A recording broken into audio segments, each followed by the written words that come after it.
friends, welcome to Manoj Gupta Academy. Today we are going to start with class 10 geometry. Lesson number 7 mensuration. Practice set 7.3 part 4. इसके पहले हम लोग ने part 1, 2, 3 किया हुआ है. पार्ट 1, 2, 3 का लिंक आपको डिस्क्रिप्शन बॉक्स में दिया गया है. ये वीडियो देखने के पहले आप लोग पार्ट 1, 2, 3 जरूर देखिए. सो दोस्तों, अभी तक आप लोगों ने इस चैनल को सब्सक्राइब नहीं किया तो please subscribe our channel, like कीजिए और अपने फ्रेंड्स के साथ शेयर कीजिए. दोस्तों, इसके पहले के वीडियो में हम लोग ने क्वेश्चन नंबर 11 तक कर लिया है. अब हम लोग करते हैं क्वेश्चन नंबर 12. क्या दिया गया क्वेश्चन नंबर 12 में? इन फिगर 7.35, यहाँ पे देखिए 7.35 दिया गया है. PQRS is a rectangle. PQRS क्या है? एक रेक्टेंगल है.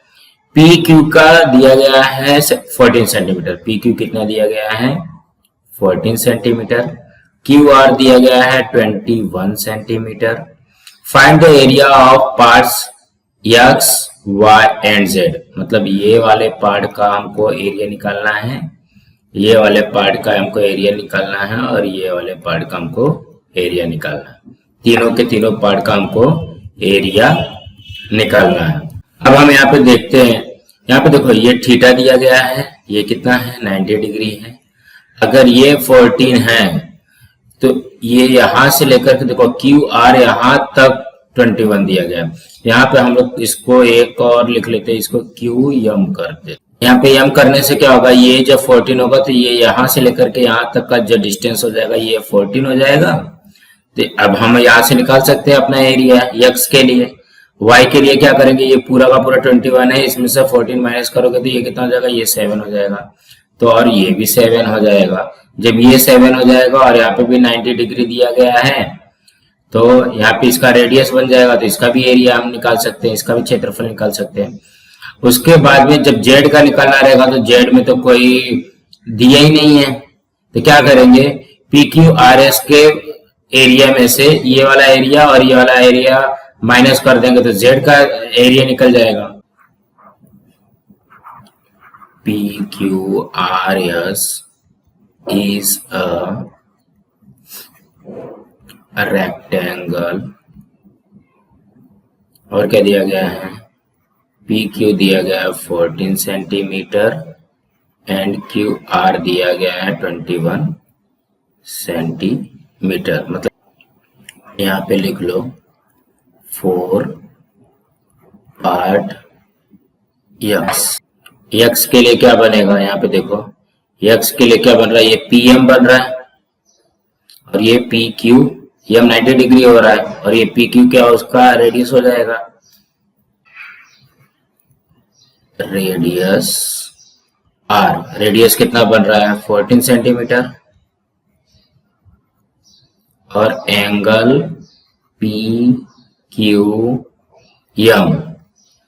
इसको हम लोग क्या लिख सकते हैं? Measure of arc PM. देखो मेजर ऑफ आर्क PM है. ये हमारा क्या बनेगा? थीटा बनेगा. ये कितना दिया गया है? 90 डिग्री दी गई है. यहाँ पे करते हैं हम area of part X. Part X का एरिया का फॉर्मूला क्या होगा? थीटा अपॉन 360 इंटू पाई R स्क्वायर. तो हो जाएगा थीटा कितना दिया गया? 90 upon 360 into 22 upon 7 into R कितना है इसका? 14 इंटू 14. ये इससे कैंसिल हुआ 2 टाइम में. 94 जा, ये 2 से ये कैंसिल हुआ 2 टाइम में. ये 2 से ये कैंसिल हुआ 11. यहाँ पे हमारे पास रिमेनिंग क्या आएगा? 11 इंटू 14. 11 इंटू 14 कितना आता है? 154 सेंटीमीटर स्क्वायर. ये हमारा किसका निकला? X की निकल गई. अब हम लोग Y के लिए करते हैं. तो सबसे पहले देखोगे हमारे पास Y का रेडियस नहीं था, तो Y का रेडियस नहीं था तो हम लोग क्या करेंगे? 21 में से 14 को माइनस कर देंगे. तो हमारे पास हमने यहाँ पे M सपोज किया था तो ये हो जाएगा QM plus MR equal to QR. तो देखो यहाँ पे हमारा ये QM कितना हुआ? ये 14 था तो ये भी 14 हो गया. तो यहाँ पे इसको लिख लो 14 plus M R equal to Q R हमको दिया गया 21। तो यहाँ पे चाहिए तो लिख लो Q M equal to P Q. तो यहाँ पे पी क्यू का वैल्यू कितना दिया गया है, ये 14 दिया गया है। देखो क्यू एम जो है वो पी क्यू के बराबर है, तो पी क्यू हमको दिया गया 14, तो ये क्यू एम भी कितना हो जाएगा 14 हो जाएगा। सो दैट हमारा एम आर आएगा M R equal to 21 minus 14। So that M R आ गया हमारा 7 सेंटीमीटर। तो एम आर इसका क्या बन रहा है, इसका रेडियस बन रहा है। तो ये जब एम आर आएगा तो ये एन आर भी 7 आ जाएगा। अब हम लोग वाई पार्ट के लिए फाइंड करते हैं। 4 पार्ट वाई पार्ट में क्या बनेगा, रेडियस हमारा क्या बनेगा, वाई पार्ट में रेडियस हमारा हो जाएगा एम आर। तो ये एम आर अभी हमने फाइंड किया 7 सेंटीमीटर है और ये रेडियस हो गया। अब angle M R N equal to ये क्या हो जाएगा, मेजर ऑफ आर्क। कौन सा आर्क बन रहा है, एम एन बन रहा है, एम एन। ये कितना हो जाएगा, ये हमको दिया गया है 90 डिग्री। थीटा मीन्स ये हमारा क्या बना, थीटा। थीटा की वैल्यू दी गई है 90 डिग्री। अब इसका भी एरिया निकाल दो, area of part Y. Part Y का फॉर्मूला क्या बनेगा हमारा, theta upon 360 into pi R square. Theta यहाँ पे भी दिया गया 90 अपॉन 360 इंटू पाई की वैल्यू 22 अपॉन 7 इंटू आर दिया गया है हमको 7 का स्क्वायर मीन्स 7 इंटू 7। ये 7 से ये 7 कैंसिल हो जाएगा, ये 4 टाइम में कैंसिल हुआ, ये 2 टाइम में कैंसिल हुआ। यहाँ पे आएगा 11 इंटू 7 अपॉन 2। 11 7 77 अपॉन 77 अपॉन 2 कितना हो जाएगा 38.5 सेंटीमीटर स्क्वायर। अब यहाँ पे देखो एरिया ऑफ पार्ट वाई हमको दे दिया गया है, एरिया ऑफ पार्ट वाई निकला 38.5 सेंटीमीटर स्क्वायर और एरिया ऑफ पार्ट एक्स ये हो गया 154 सेंटीमीटर स्क्वायर। ठीक है, एक्स और वाई का आ गया। अब हमको जेड के लिए निकालना है। जेड के लिए क्या करोगे, पी क्यू आर एस का पहले एरिया निकालोगे, ठीक है, लेंथ इंटू ब्रेथ करोगे। यहाँ पे लिख लो area of rectangle equal to length into breadth. तो ये कितना दिया गया है, यहाँ पे देखो 14 एंड 21 लेंथ हो जाएगा, ब्रेथ हो जाएगा 14। तो इसको मल्टीप्लाई कर दो, क्या आएगा 294 सेंटीमीटर स्क्वायर। अब हमको किसका निकालना है, area of part Z. Z का निकालने के लिए हमको क्या करना पड़ेगा, area of rectangle minus area of part X plus area of part Y. देखो पार्ट जेड का निकालने के लिए हमको क्या करना पड़ेगा, area of P Q R S निकालना पड़ेगा। रेक्टेंगल का एरिया में से इसका एरिया और इसका एरिया दोनों को प्लस करके हम माइनस कर देंगे तो पार्ट जेड का निकल जाएगा। तभी ये कितना है 154। सबसे पहले यहाँ पे लिखते हैं, एक एक लिखते चलते हैं। एरिया ऑफ रेक्टेंगल कितना है 294 माइनस ब्रैकेट में एरिया ऑफ पार्ट एक्स 154 और पार्ट वाई का 38.5, ये जाएगा 154 प्लस 38.5। अब इसी को सॉल्व कर लेते हैं, तो ये हो जाएगा 294 माइनस ये हो गया 0.548 12 कैरी 1 5 1 6 6 3 9 192.5 हो गया। तो ये हो जाएगा 194 में से 192.5 गया तो कितना हो जाएगा 101.5 सेंटीमीटर स्क्वायर। अब यहाँ पे सबका आंसर लिख दो। Area of part x equal to कितना आया है 154 सेंटीमीटर स्क्वायर।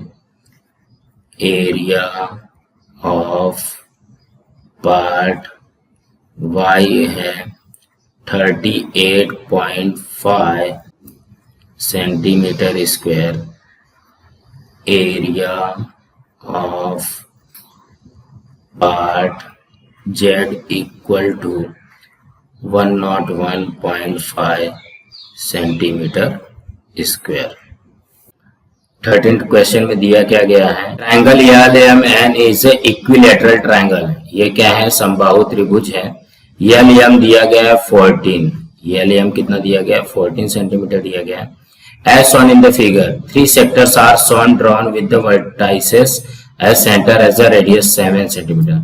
ये 14 तो दिया गया है बट ये भी 7 सेंटीमीटर है, ये भी 7 सेंटीमीटर, मतलब जितने भी इसके रेडियस बनेंगे ये कितना हो जाएगा, ये 7 सेंटीमीटर, मतलब ये रेडियस 7 सेंटीमीटर, ये रेडियस 7 सेंटीमीटर, ये रेडियस 7 सेंटीमीटर। तो हमको क्या क्या फाइंड करना है, एरिया ऑफ LMN, मतलब ये समबाहु त्रिभुज का क्षेत्रफल, इक्विलैटरल ट्रायंगल का एरिया हमको फाइंड करना है। Area of any one of the sector, अगर इसका एरिया निकालोगे तो भी उतना आएगा, इसका एरिया निकालोगे तो भी उतना आएगा, इसका एरिया निकालोगे तो भी आएगा, कोई भी एक का निकालना है। जब किसी भी एक एरिया का निकल जाएगा तो हमको अब तीनों का निकालना है, तो एक का निकाल करके 3 से गुणा कर दो। अब क्या बोला है, एरिया ऑफ शेडेड रीजन, हमको इसका एरिया निकालना पड़ेगा, ये पार्ट का हमको एरिया निकालना पड़ेगा। तो हम लोग क्या करेंगे, जैसे ये ट्रायंगल में से इक्विलैटरल ट्रायंगल के एरिया में से ये तीनों का माइनस कर देंगे तो ये वाला निकल जाएगा। तो सबसे पहले हम लोग एरिया ऑफ LMN निकालते हैं। Triangle LMN is an equilateral triangle. ये इक्विलैटरल ट्रायंगल है, क्या दिया है हमको, side of equilateral triangle equal to, equilateral triangle का साइड क्या है LMN, तो ये हो जाएगा 14 centimetre. Area of an equilateral triangle का फॉर्मूला होता है √3/4 इंटू साइड का स्क्वायर। यहाँ पे आ जाएगा √3/4 इंटू साइड कितना दिया है 14 इंटू 14। अब इसको सॉल्व करना है। यहाँ से देखो ये 2 के टेबल से कटेगा, ये 7 टाइम में आ जाएगा, फिर से ये 2 से कटेगा, ये 7 टाइम में आ जाएगा। हमारे पास रिमेनिंग क्या बच रहा है, √3 इंटू 7 इंटू 7। √3 का वैल्यू कितना होता है 1.73 इंटू 49, ये हो जाएगा 84.77 सेंटीमीटर स्क्वायर। यहाँ पे लिख लो area of triangle LMN equal to 84.7 centimetre square. अब हमको क्या निकालना है, area of any one of the sector. Any one of sector, चाहे इसका ये निकाल दो, ये निकाल दो या ये निकाल दो, कुछ भी इसमें से हम लोग निकाल सकते हैं। तो यहाँ पे देखो इसका रेडियस कितना हो जाएगा, इसका रेडियस बनेगा, radius equal to R equal to हो जाएगा ये हमारा 7 सेंटीमीटर। मीटर। उसके बाद इसका एंगल कितना बनेगा, यहाँ पे angle L M N equal to, ये क्या हमारा बनेगा, ये थीटा बनेगा। थीटा कितना दिया है 60 डिग्री। 60 डिग्री कैसे आएगा, ये और ये तीन के तीनों एंगल सेम है तो 180 डिवाइडेड बाय 3 तो 60 डिग्री हो जाता है। एंगल ऑफ इक्विलैटरल ट्रायंगल, समबाहु त्रिभुज की कोण। तो ये लिया मैंने थीटा आ गए। अब यहाँ पे एरिया ऑफ सेक्टर का फॉर्मूला लगा दो। Area of sector equal to theta upon 360 into pi R square.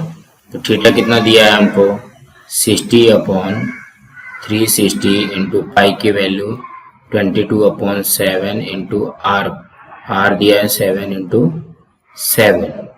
ठीक है, ये 7 से ये 7 कैंसल, ये 6 टाइम में कैंसल, ये 3 और यहाँ पे 11 7 77 अपॉन 3। 77 अपॉन 3 कितना होता है 25.67 सेंटीमीटर स्क्वायर है।